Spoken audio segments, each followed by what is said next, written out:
Welcome back to my channel for this week's Human Design Transit Report. And today is January 16th, and tomorrow is when the new transit begins. So if you want to find out what's happening today, check out last week's transit report for what's happening today. Otherwise, stay tuned for what's coming up this week.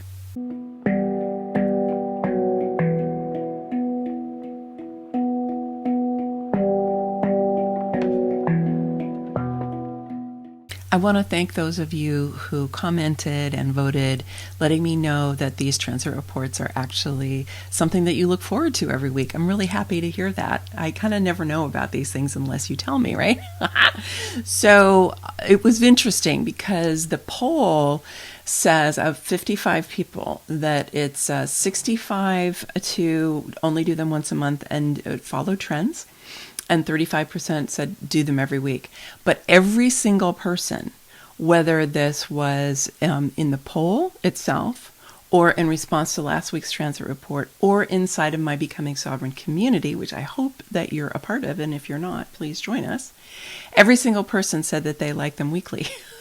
And so I'm going to take those of you who actually took the time to make a comment as being my main people. And so I'm going to keep on doing these for a while every week. So thank you for your input. It actually makes me feel really good to know that you look forward to these every week, and I'm happy to provide them to you. I am also considering creating an opportunity for you to engage more deeply with the transits and with me and with other people as we really study how can we use the transits to understand ourselves better and understand human design better and how human design is influencing us.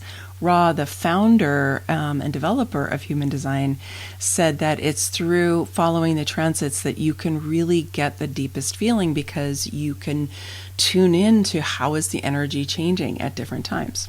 So I am looking into that, and if that is something you think you would like to participate in, please let me know in the comments to say, yeah, I'd love to dive in and go in a bit deeper and do something consistently over time so that I can really get to understand, what these gates are, how they're influencing me, what the transits mean, what the planets mean, and so on, because it'll include all of that.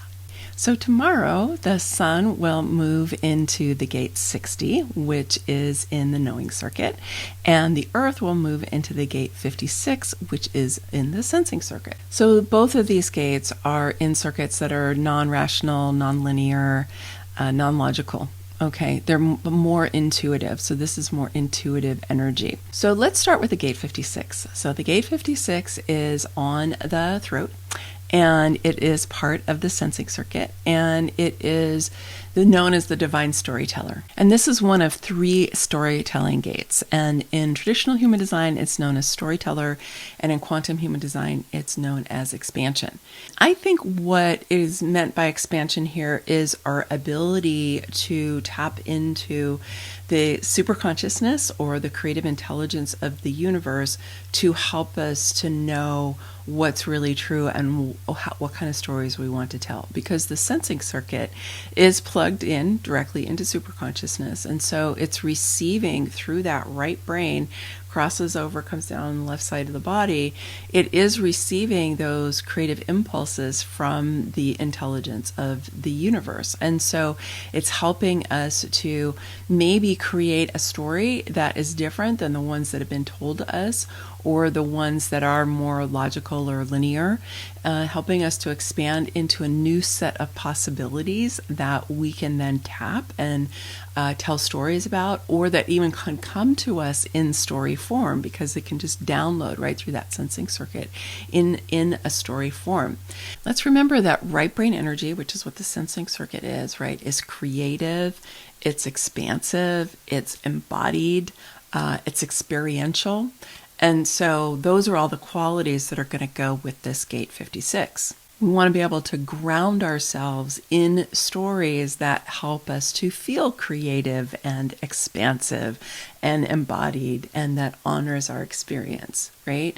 And that we want to be able, because the right brain energy is it's really expansive. It's about space, whereas left brain energy is more focal and it's more linear. It's more what we call set in the sagittal plane, whereas this is the right-brained energy is really about like the universe, right? It's vast. So the stories that we tell, we want to be tapping into that larger intelligence, but that are also going to enable us to have a more expansive view of who we are and who we are together, because this is collective energy. So it's not so much just about the self, it's really about who we all are together. And I think that we're at a point here on planet Earth where we need to be telling new stories about who we are together here on planet Earth, because we've got to get over the ways that we are still, trying to dominate each other, still fighting with each other, still, one-upping each other and all of that. We've got to come together, as the dominant species on the planet so that we can really regenerate our Earth and regenerate ourselves so that we can make it through this birth canal that we're in right now. And I think that stories are a really key part of that, which is why I love working with Manda Scott and her work around Throughtopia, which is how we get from where we are now, where things are breaking down, systems are breaking down. We can see some of us are feeling it strongly in our lives already because of the crazy weather that we've been experiencing, right? Things are breaking down. And so we need a narrative. We need stories about how we get from where we are now to where we want to be, where our Earth is healing, we are healing, we're able to work together collectively, even if we're doing it in small groups. There's still this sense that we're in it together rather than that we're in this, victim, perpetrator, rescuer paradigm, which is what we've been in for the last 5,000 years, right? We need to evolve out of that. And storytelling is a really key part of that. So I would encourage you during this time to really consider, what story are you living inside of right now about who we are as a people, about what's possible for us as a people, about who you are as part of the collective, about how well positioned you are to contribute to this larger story of humanity, and all of that, right? To ground yourself in that and to be contemplating that. It's a really good thing to be doing here at the beginning of the year. Then the gate 60 is in the knowing circuit. It's down on the root. And it's an energy that is asking the question about what is useful. So in traditional human design, it's known as acceptance. And in quantum human design, it's known as conservation. And the sun is actually joining Pluto, who has been in the gate 60 for a long time, months. So as I said right at the beginning of the report, the knowing circuit is about how you know things, right? It's highly intuitive. It's individual circuitry. So it's here to be different. It's here to bring change. It's highly mutative. Okay, it's all of those things.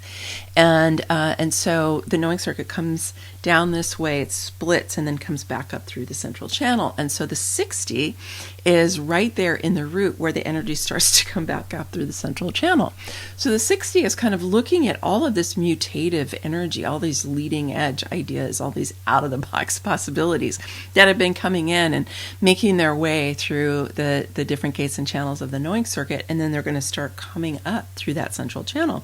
And the 60 is like, what of this is useful? What do we want to keep? It's a little bit of like a pause, a little slow down to be like, okay, is everything that's coming in helpful, right? Is any of it either wacky and not for me or not for us or not for now, or maybe it's just, imagination gone wild, right? It's really, we want to think about what is useful in terms of what's coming in. And so that's what the 60 is asking us to do.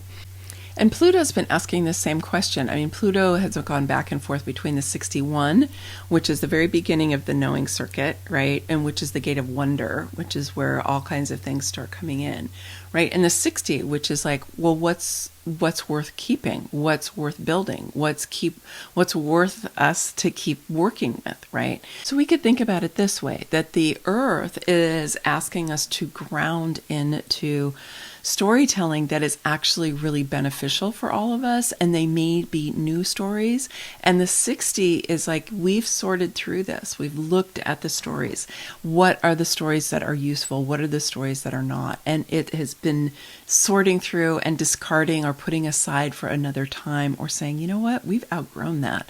That's really outdated. Maybe that was useful at some point in the past, but it's not useful anymore, right? Like having lots of kids to work on the farm.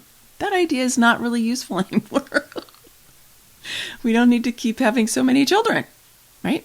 So we're just kind of sorting through. So as you're going through your week, as well as thinking about these stories about that are really going to help us to expand into new possibilities, is to be wondering which ones are really helpful. And of course, you can look at this like what's really helpful for you for right now. It can be bigger because with Pluto really has to do with generations. And so we're being asked as a generation to be thinking about this now as well.